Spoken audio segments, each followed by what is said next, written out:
Combattant pour la liberté, l'indépendance réelle et la souveraineté, je vous salue. C'est avec immense plaisir et un sentiment de reconnaissance envers vous, mes compatriotes, que je prends la parole aujourd'hui, la veille de la fête nationale de notre chère patrie. Avant tout propos, j'aimerais donc remercier le bon Dieu qui a fait en sorte que ce jour soit et pour tous les bienfaits pour notre chère patrie durant toute cette année 2025. Et je continue de prier Dieu qu'il étende sa main sur notre patrie.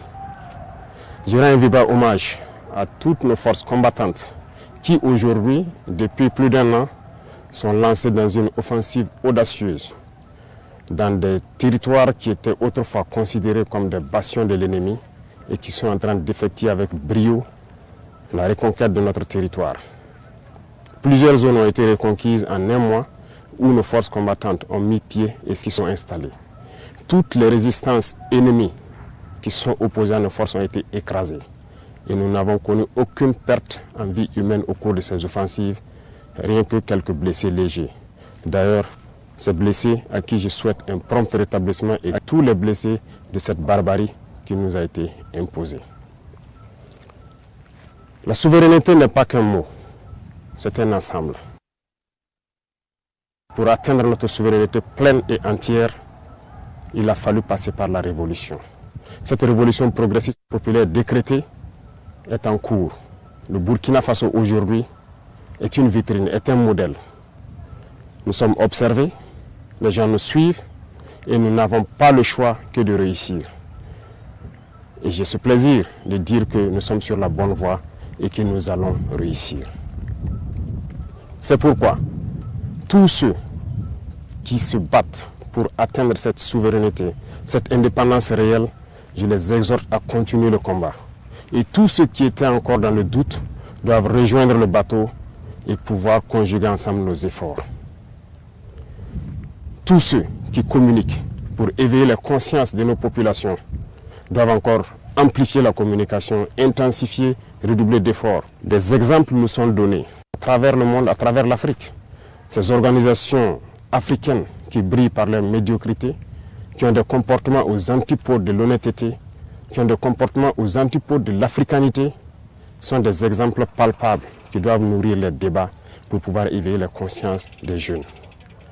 À tous ces opérateurs économiques qui avaient l'habitude, depuis des décennies, d'exporter nos matières premières et de réimporter des matières finies, je les exhorte à changer de logiciel, à comprendre qu'il faut industrialiser notre patrie. C'est là la souveraineté. Ça créera de l'emploi et ça nous permettra de transformer nos matières premières et maintenant devenir exportateurs des produits finis. À tous ces enseignants, ces braves enseignants à qui je tire mon chapeau, qui se battent corps et âme pour transformer les tout-petits, les rendre plus patriotes, plus civiques, les rendre révolutionnaires dans l'âme, je vous exhorte à continuer ce travail parce que c'est par eux que nous pourrons maintenir le flambeau de notre patrie. À tous ces acteurs du monde de la santé qui font des prouesses aujourd'hui, qui hier nous croyions impossibles au Burkina Faso, je vous exhorte à continuer de vous battre. Nous serons de votre côté, nous allons vous appuyer autant que possible en matériel, en logistique pour que vous continuez à exprimer votre talent, à faire en sorte que ce qui se fait ailleurs puisse se faire ici. Et à conjuguer vos efforts avec le monde des tradipraticiens, ceux-là qui utilisent nos plantes pour nous soigner, parce que la souveraineté, elle est aussi sanitaire. À tous ces acteurs du monde agricole qui ont compris le sens de notre combat, qui accompagnent dans l'offensive agropastorale, nous vous rassurons que nous ne ménagerons aucun effort pour que vous puissiez continuer à donner le meilleur de vous-même, pour que cette souveraineté alimentaire que nous souhaitons tant puisse être une réalité et pour toujours. Quiconque parle de souveraineté ne peut pas tendre la main pour continuer à demander à manger. Ça passe obligatoirement par là. Tous ceux qui se battent pour que nous puissions atteindre cette souveraineté sur tous les plans, pour que nous soyons réellement indépendants, je vous encourage à continuer le combat, à intensifier le combat, parce qu'il faut que nous allions vite et bien. Pourquoi je le dis? Il faut que nous allions vite et bien, parce que tout le monde nous regarde. Le monde entier regarde le Burkina, les Africains regardent le Burkina Faso qui a dessiné un modèle. Et il faut que ce modèle puisse donc inspirer d'autres peuples à rejoindre le combat de la révolution pour que l'Afrique soit libre, digne et prospère. La majorité écrasante des peuples qui nous soutiennent prie pour que nous réussissions. Nous les remercions et nous leur disons de continuer à nous soutenir parce que ce combat que nous menons, ce n'est pas uniquement pour le Burkina Faso, c'est pour tous les peuples noirs.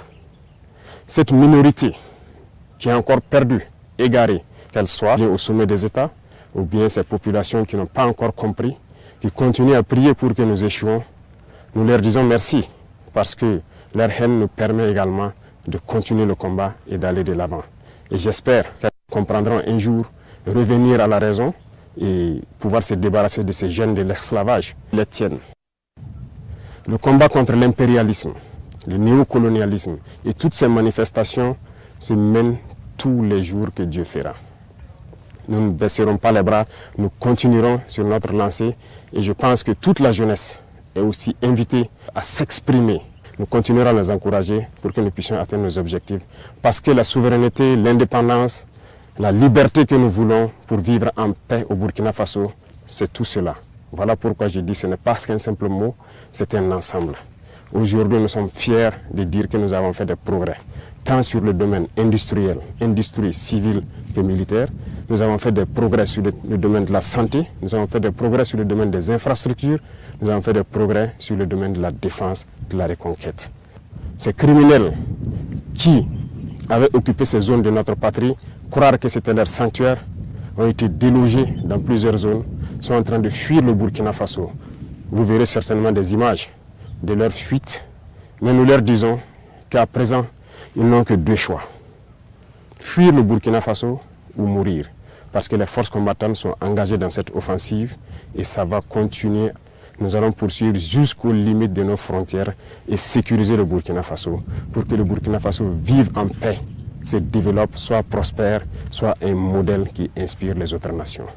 Je vous souhaite une très bonne fête d'indépendance dans la sobriété bien sûr, que ce soit une occasion de réflexion, de pouvoir discuter, d'échanger, de communier pour réfléchir à l'avenir de notre chère patrie et pour que le Burkina Faso soit un modèle.